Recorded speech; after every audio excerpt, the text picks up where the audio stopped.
Hello friends. कहानियों की श्रृंखला में हम आज आपके लिए एक ऐसी कहानी लेकर आए हैं जिसको सुनकर शायद आप थोड़ा डरेंगे, शायद आप थोड़ा और डर सकते हैं।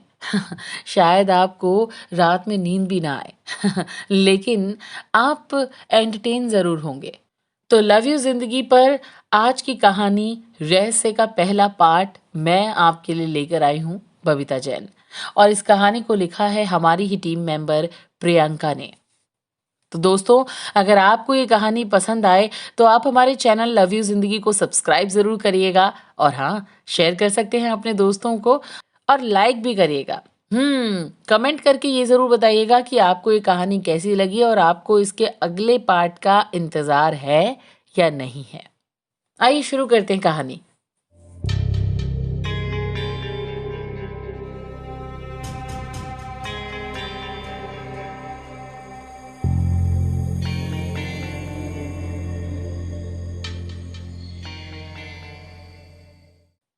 Hello Pallavi, good morning. हाँ, गुड मॉर्निंग। क्या कर रही हो? बस अभी सोकर उठी हूँ। अच्छा, आज पुलिस स्टेशन थोड़ा जल्दी आ जाना।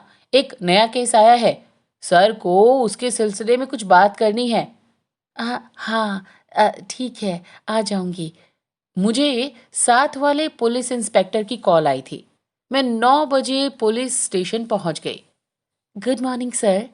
आपने जल्दी बुलाया था और आप कुछ परेशान भी हैं। क्या बात है? कुछ हुआ है क्या? पल्लवी, मेरे परेशान होने की वजह ये नया केस है जो सॉल्व करने के लिए हमें ट्रांसफ़र कर दिया गया है। और साथ में ये भी कहा गया है कि मेरी प्रमोशन तभी होगी जब ये केस सॉल्व होगा। सर ने थोड़ा परेशान होते हुए कहा। सर, ऐसा भी क्या केस है? ये एक मर्डर केस है। काफी बड़ी कंपनी के मालिक के बेटे विशाल का मर्डर हुआ है। उसके एक दोस्त राहुल पर भी जानलेवा हमला हुआ है। वो अभी हॉस्पिटल में है। उसके दिए बयान के मुताबिक दूसरे शहर से पार्टी करके वो दोनों जब घर आ रहे थे तो उनकी गाड़ी बीच रास्ते में उस हाटली गांव के रेलवे ट्रैक पर बनी सड़क के पास खराब हो गई। उन्हें लौटने में अंधेरा हो गया था, इसीलिए घर जल्दी पहुंचने के लिए उन्होंने गांव वाला रास्ता चुना। वो दोनों जब गाड़ी को चेक करने के लिए बाहर उतरे हुए थे तो किसी ने उन पर हमला किया। और सबसे अजीब बात ये कि उसने कहा कि भूतों ने उन पर हमला किया।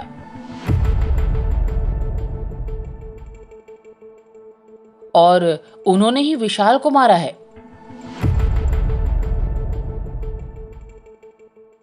इससे ज्यादा उसे याद नहीं है।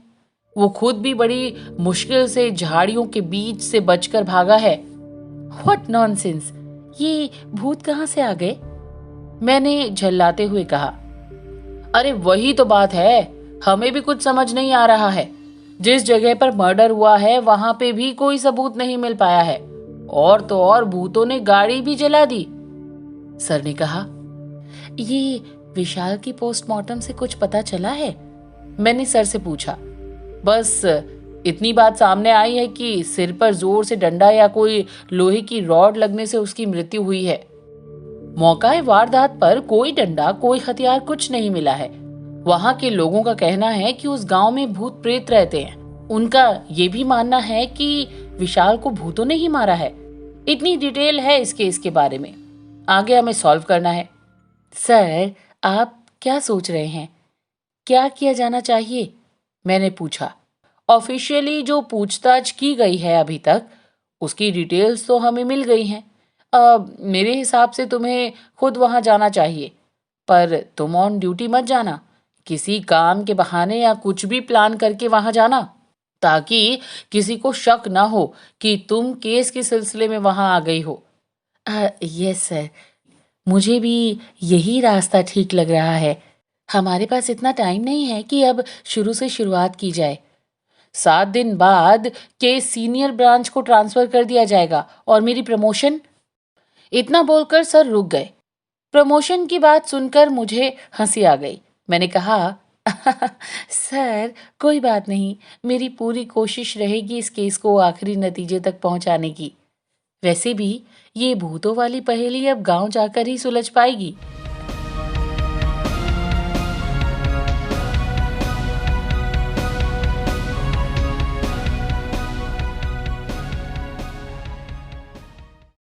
घर पहुंचकर मैंने अपने दोस्तों को कॉल किया कि चलो कहीं घूमने चलते हैं। मेरे एक फ्रेंड को गांव से रिलेटेड एक डॉक्यूमेंट्री बनानी थी। उसने किसी गांव में चलने का प्लान बनाने के लिए कहा था। अगली सुबह ही हम 5 फ्रेंड्स गांव के लिए निकल चुके थे।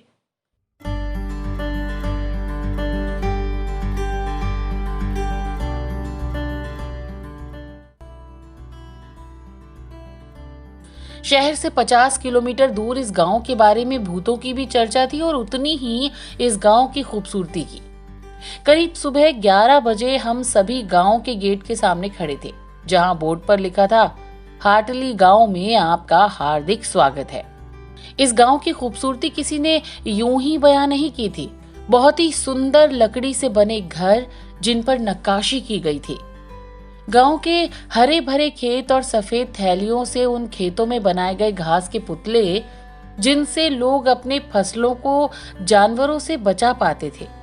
गांव के साथ ही एक नदी जिसके किनारों पर गुलाब के फूल लगाए गए थे।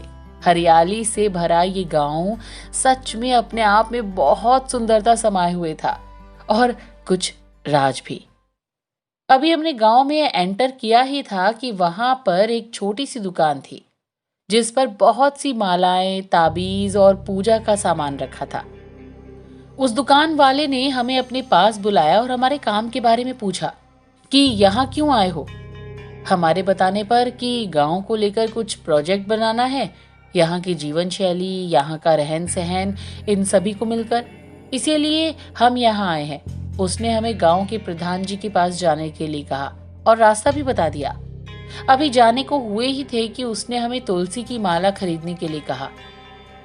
साहब, गांव में भूतों का साया है, ये माला लेकर जाइए, इससे रक्षा होगी आपकी। उसकी इस बात पर हम सब हंस पड़े, सिवाय एक दोस्त के। उसे भूतों से बहुत डर लगता था। वो माला लेना भी चाहता था, पर हम उसे लेकर वहां से चले गए। क्या यार रोहन, तुम भी इन अंधविश्वास वाली बातों पर यकीन करते हो? मैंने उससे कहा। गांव के प्रधान जी से मिलने के बाद हमने उन्हें अपने आने की वजह बताई, तो उन्होंने हमारे खाने पीने और रहने का इंतजाम कर दिया। साथ ही में हिदायत भी दी कि रात में 7 बजे के बाद घूमना अलाउड नहीं है। इस गांव में भूत प्रेत रहते हैं और घुंघरू वाली चुड़ैल का खौफ है। जी हाँ, हम इस बात का ख्याल रखेंगे। हमारी मदद करने के लिए आपका बहुत बहुत शुक्रिया। हम सभी ने उन्हें धन्यवाद कहा और आराम करने चले गए।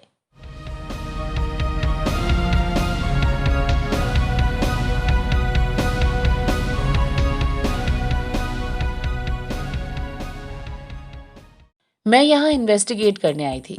ये बात मेरे दोस्तों को भी मालूम नहीं थी, पर मैं भूत और चुड़ैल जैसी बातों पर बिल्कुल विश्वास नहीं करती। हेलो सर, हम यहाँ पहुँच गए हैं और हमारे खाने पीने और रहने का इंतजाम भी हो गया है। मैंने सर को पहुंचकर रिपोर्ट किया। पहले दिन हम गांव के मंदिर और थोड़ा घर वगैरह ही घूमे। तब तक शाम ढल आई थी और हमें बाहर जाने से मना कर दिया गया था। हम भी खाना खाकर अपने रूम्स में सोने चले गए। थके होने की वजह से हम सभी जल्दी सो गए।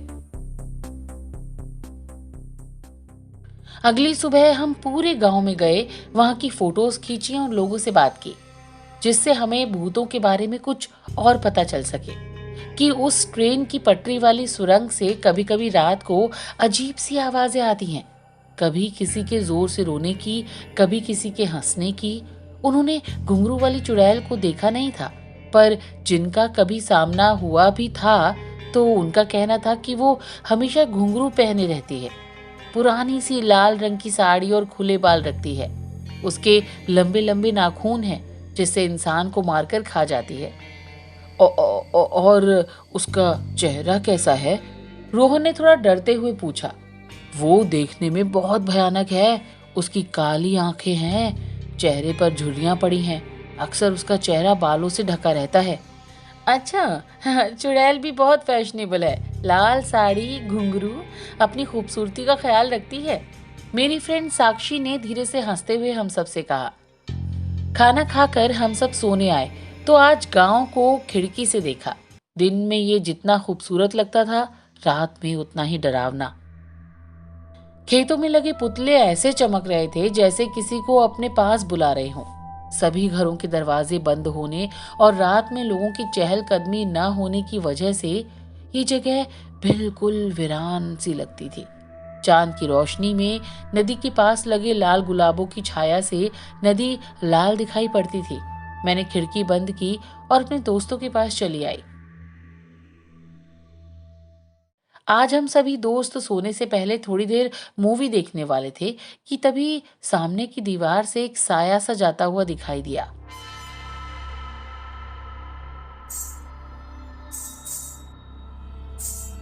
और घुंघरू की आवाज भी।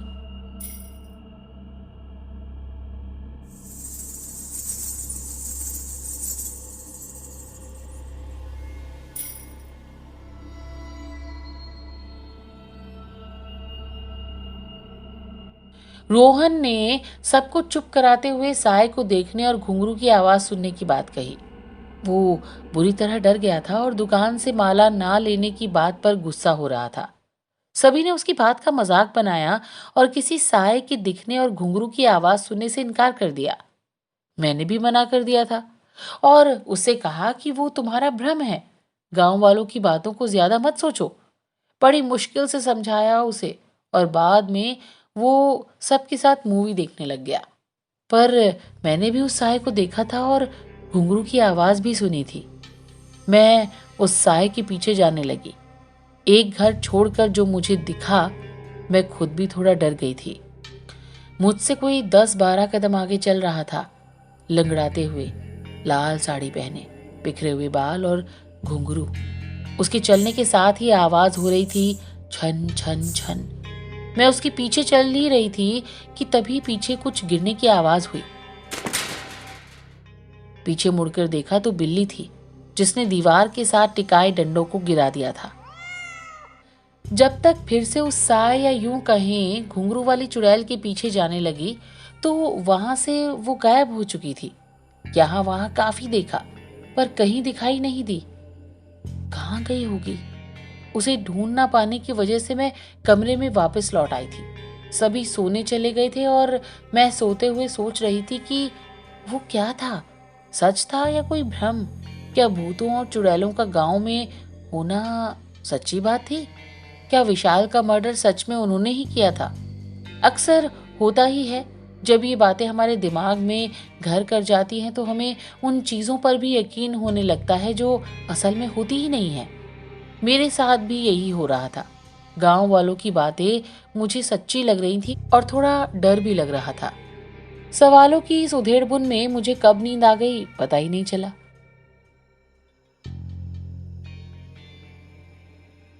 सुबह आंखें कुछ बहस की आवाज के साथ खुली। "अह, अरे क्या हुआ? तुम लोग क्यों सुबह सुबह लड़ रहे हो?" मैंने अपने दोस्त से कहा। पल्लवी, हम लड़ नहीं रहे हैं। रोहन का कुछ पता नहीं है वो कहाँ है। हम सोकर उठे तो वो अपने कमरे में नहीं था, साक्षी ने कहा। अरे यार, यही कहीं गांव में गया होगा। कहाँ जा सकता है? उसे फोन करो, अभी पता चल जाएगा। हमने ट्राई किया था, उसका फोन स्विच ऑफ आ रहा है। उसका सामान भी रूम में नहीं है। सभी जगह ढूंढ लिया, हमें रोहन कहीं नहीं मिला। कहीं उसे कुछ हो तो नहीं गया? कल रात भी वो किसी साय की बात कर रहा था। समीर ने हम सबसे कहा, चलो उसे मिलकर सब ढूंढने चलते हैं और फिर भी नहीं मिला तो पुलिस कंप्लेंट कर देंगे। साक्षी ने घबराते हुए कहा। हमने उसे सारे गांव में ढूंढा, यहाँ से शहर जाने वाली बसें, टैक्सी, सब में पूछताछ की, पर रोहन को ना तो किसी ने देखा और ना ही हमें उसके बारे में कुछ पता चला। अब तो सबको थोड़ा डर लग रहा था कि वो कहाँ गया। शाम के 5 बज गए थे और अभी तक रोहन का कुछ पता नहीं था कि तभी समीर को कॉल आई। हेलो रोहन, कहाँ हो तुम? तुम्हें सुबह से ढूंढ रहे हैं। मैं घर वापस आ गया हूँ। मैंने सुबह ही शहर से टैक्सी मंगवाई थी। तुम लोग मुझे आने नहीं देते, इसीलिए बिना बताए ही वापस चला आया। सॉरी यार, एटलीस्ट एक फोन, एक मैसेज तो कर सकते थे तुम। हम सुबह से तुम्हें ढूंढ रहे हैं। मेरे फ़ोन में बैटरी नहीं थी तो कॉल मैसेज नहीं कर सका। I am sorry. It's okay यार, समीर ने फ़ोन रखते हुए कहा। रोहन घर चला गया है, फिक्र करने की कोई बात नहीं है। ये जानने के बाद हम लोगों ने चैन की सांस ली। उसके जाने के बाद हम 4 लोग ही बाकी रह गए थे। प्रधान जी ने जब रोहन के बारे में पूछा तो हमने कह दिया कि उसकी एक जरूरी मीटिंग थी, तो वो वापस चला गया। हमने कल रात के बारे में उन्हें कुछ नहीं बताया।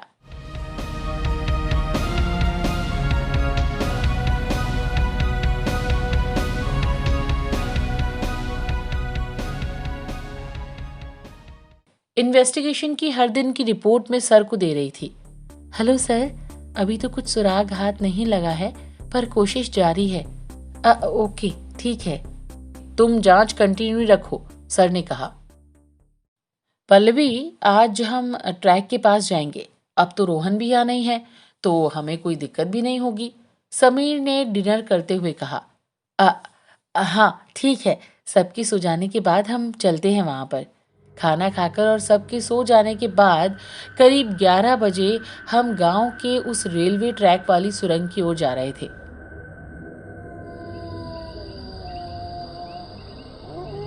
इस वक्त ये जगह पूरी तरह बंजर और सुनसान सी लग रही थी। हर जगह एक सन्नाटा सा फैला था, कुछ अजीब सा, जैसे वहां मौजूद हर एक चीज, पेड़ पौधे हमें घूर रहे हों। समीर रिकॉर्डिंग कर रहा था। अंधेरा भी गहराता जा रहा था। चांद की हल्की सी रोशनी में हम आगे बढ़ रहे थे। दूर कहीं कुत्ते के रोने की आवाजें आ रही थी, जो इस गहरे फैले सन्नाटे में हमें साफ सुनाई दे रही थी। पेड़ों पर जानवरों की नहीं, शायद पंछियों के बोलने की आवाज सुनाई दे रही थी, जो कि रात में बहुत डरावनी लग रही थी। हम थोड़ा बातें करते हुए जा रहे थे कि तभी हमें घुंघरू के बजने की आवाज सुनाई दी।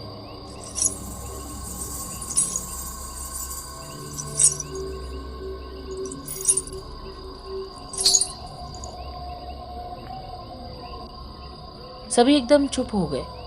अभी हम सुरंग से काफी दूर थे। क्या तुमने वो आवाज सुनी? कुछ घुंघरू के छनकने की?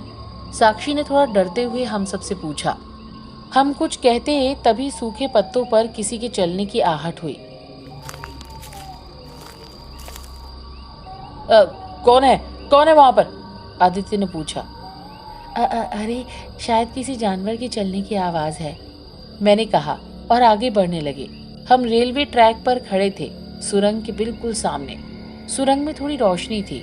अंदर लगे बल्ब से दिख रहा था कि अंदर काफी पानी है, पर इस सुरंग की आखिरी छोर कहीं नजर नहीं आ रही थी। बस दूर दूर तक हल्की रोशनी और फिर गहरा अंधेरा। तो हम अंदर चलें?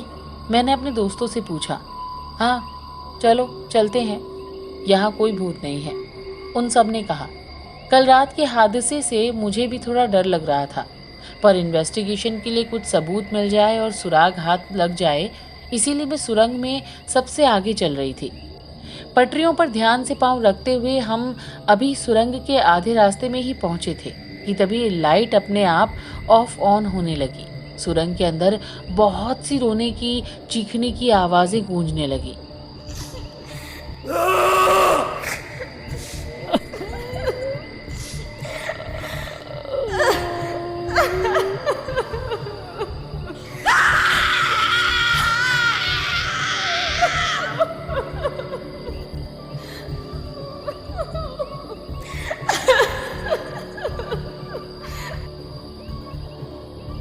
तभी सामने एक बल्ब जला और सारी आवाजें आना बंद हो गईं। बल्ब की रोशनी में कुछ चलता हुआ दिखाई दे रहा था। बिखरे बाल और लाल साड़ी पहने वो चुड़ैल हमारी तरफ आ रही थी।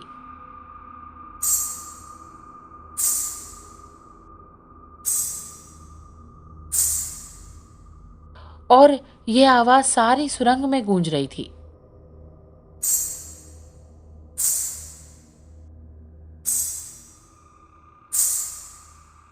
ये देखकर हम सभी वहां से भागने लगे, लेकिन सुरंग में अंधेरा होने के कारण हमें पानी की वजह से हुई फिसलन वाली पटरियां नहीं दिखी और हम गिर गए। हमने बड़ी मुश्किल से फोन की टॉर्च लाइट जलाई और भागने लगे कि तभी एक साय ने मेरा हाथ पकड़ लिया। उसके चुभते नाखूनों से मुझे बहुत दर्द हो रहा था, खून भी निकल रहा था। वो चुड़ैल धीरे धीरे हमारी तरफ बढ़ रही थी। कुछ समझ नहीं आ रहा था कि क्या करूं। तभी समीर ने उस साए पर एक पत्थर फेंका और वो नीचे गिर गया। वो कौन था ये तो नहीं दिखा, पर हम बचते बचाते वहां से भाग गए।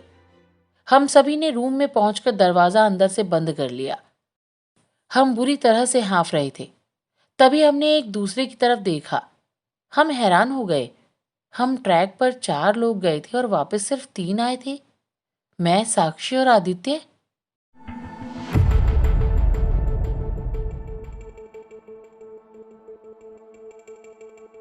समीर, अ, समीर कहाँ है? आदित्य, वो तुम्हारे साथ था ना? मैंने उससे पूछा। हाँ, वो साथ ही भाग रहा था, पर फिर पता नहीं चला कि वो साथ भी है या नहीं। उसने कहा भी था कि मेरे हाथ से कैमरा भी गिर गया है। इसका मतलब वो भी बाहर ही है। हमें उसे ढूंढना होगा। मैंने दोस्तों से कहा। रात के 1 बज रहे थे। हम तीनों दोस्त साथ में उसे ढूंढ रहे थे। समीर, समीर, समीर। हम उसे आवाजें लगा रहे थे, पर कोई जवाब नहीं आया। उसका फोन भी नॉट रीचेबल बता रहा था। तभी साक्षी के जोर से चीखने की आवाज आई। हम उसके पास पहुंचे तो देखा उसके पांव से किसी चीज को ठोकर लगी थी। वो समीर की लाश थी। हमारे तो जैसे पांव तले जमीन खिसक गई थी। हम सभी हैरान थे इस बात से कि ये सब कैसे हो गया। वो हमारे साथ ही वापस भाग रहा था। ये सब क्या था और कैसे हुआ? ये गुत्थी उलझती चली जा रही थी। क्या होता है इस केस में? जानने के लिए इंतजार करिए इस कहानी के अगले भाग का।